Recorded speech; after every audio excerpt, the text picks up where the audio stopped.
오늘의 강의 주제는 농업과 식품산업의 변화와 문제점에 대해서 보고자 합니다. 우리나라는 해방 이후에 여러 가지 변화를 겪었습니다.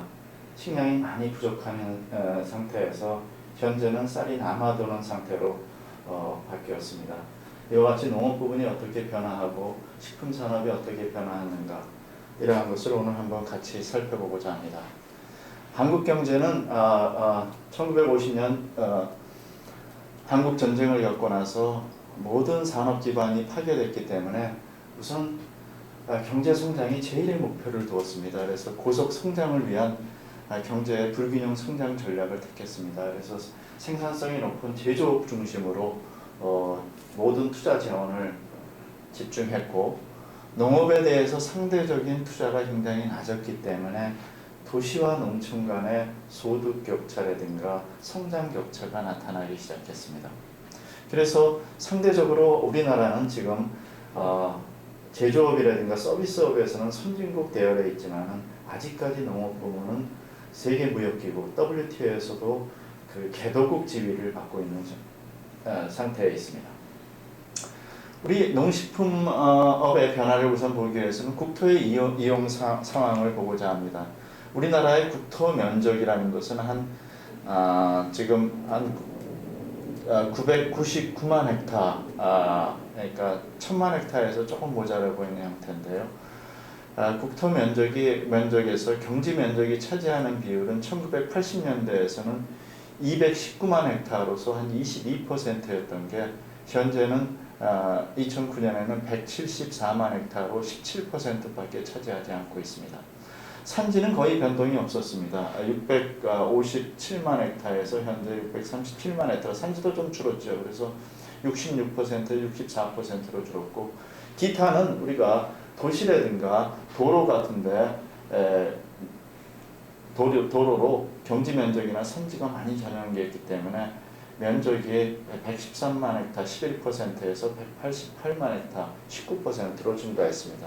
이렇게 농업 중심의 국가에서 그 서비스 산업 중심의 국가로 지금 변화하고 있는 형태에서 경지 면적은 급속히 감소했습니다.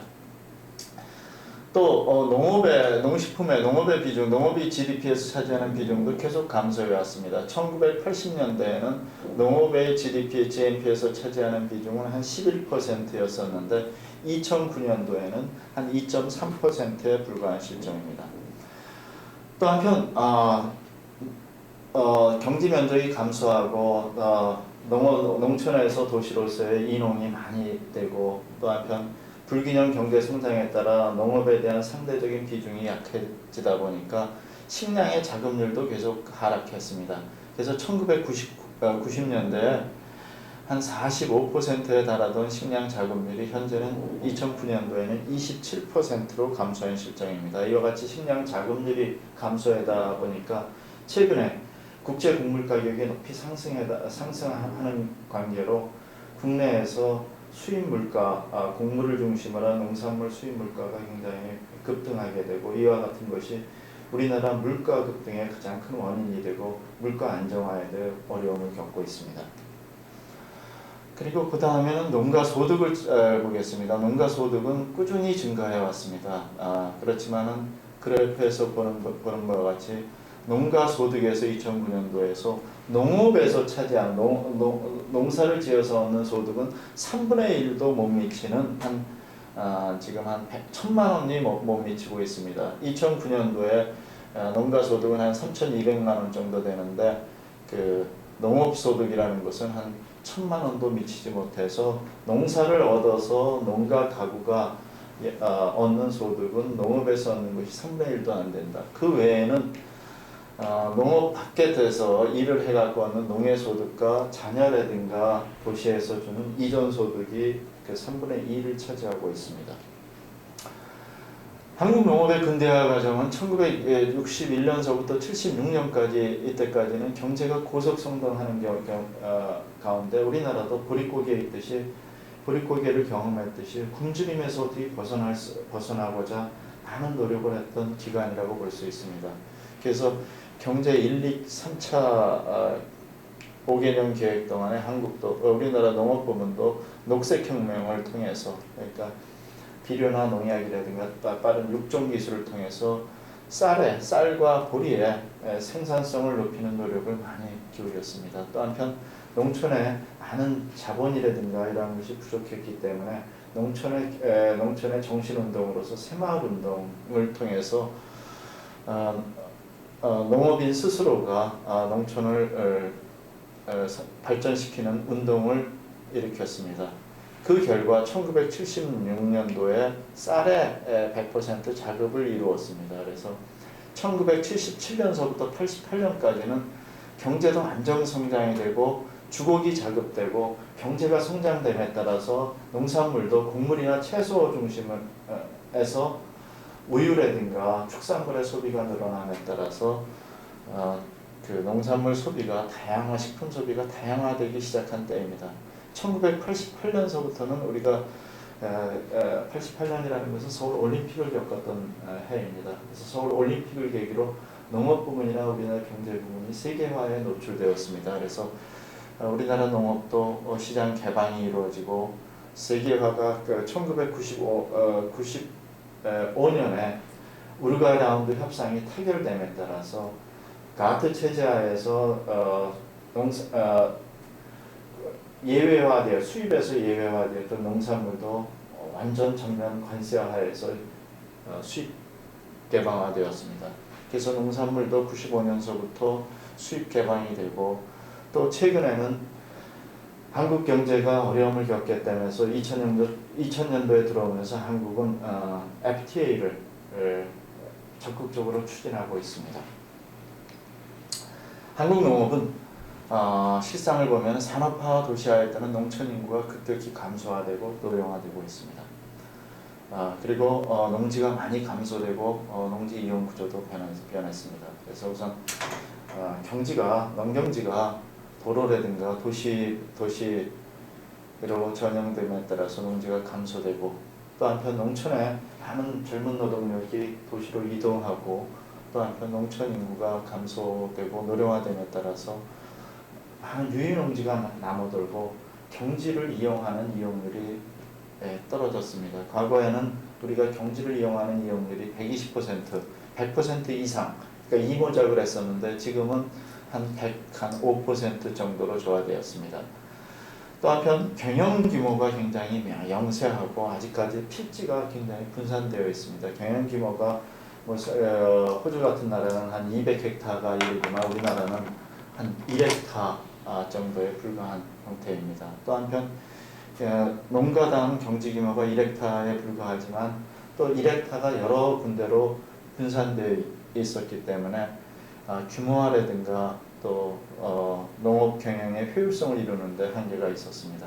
그리고 많은 농민들이 떠나고 또 한편 그러한 농지들이 도시민한테 상속되다 보니까 임차 농지가 흑대되고 굉장히 임차료율이 우리나라 상대적으로 땅이 부족한 나라이기 때문에 농지에 대한 임차료도 높기 때문에 이러한 것이 농업의 경쟁력을 향상시키는 데 한계를 가져오고 있습니다.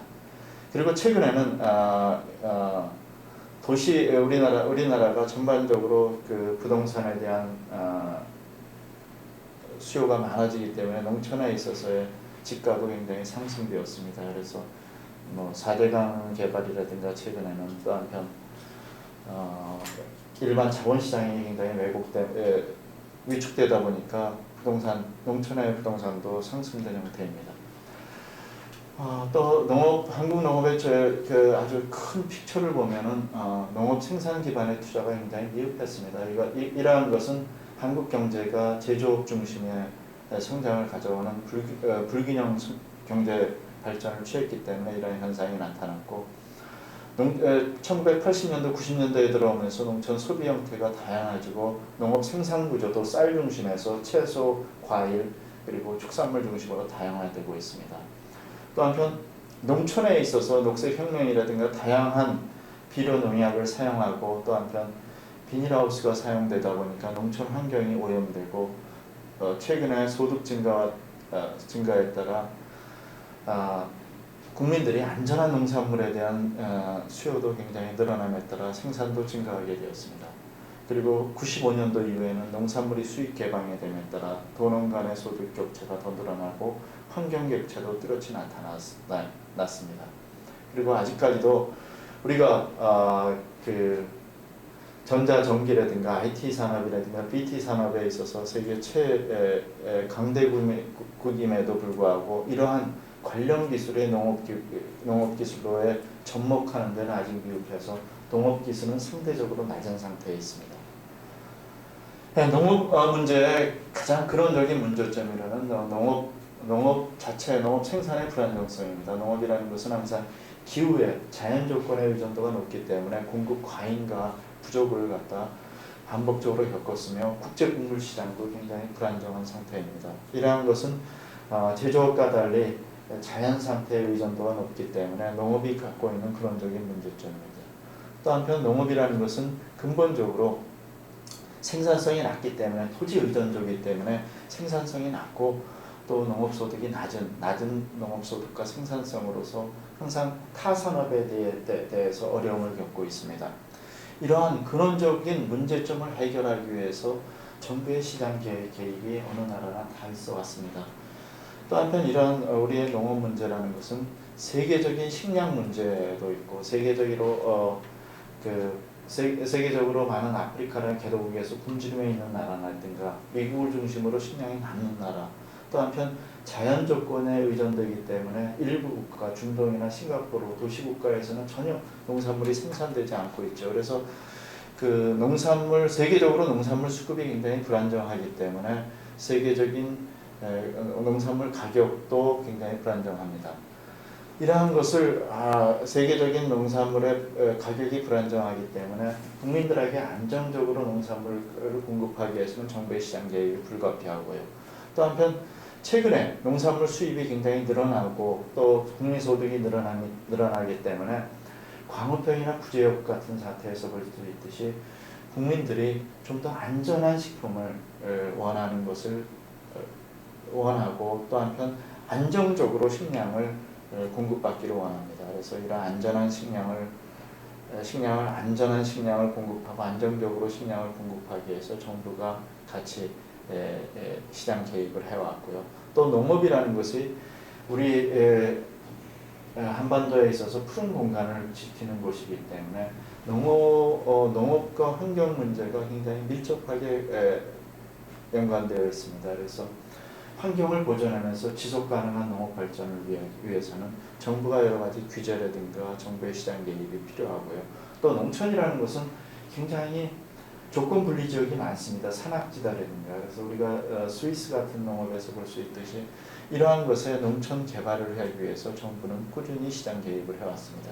그래서 정부는 농업 부분은 근원적으로 소득이 낮고 불안정하고 또 국내 농업 문제가 세계 농업 문제에 굉장히 밀접하게 연관이 되어 있고 환경 문제라든가 세계 식량 문제, 소비자 문제, 농촌 발전 문제가 서로 연관되기 때문에 이러한 문제를 해결하기 위해 세계 각국은 시장에 개입해 왔습니다. 그래서 오늘 강의는 여기로 마치겠습니다. 감사합니다.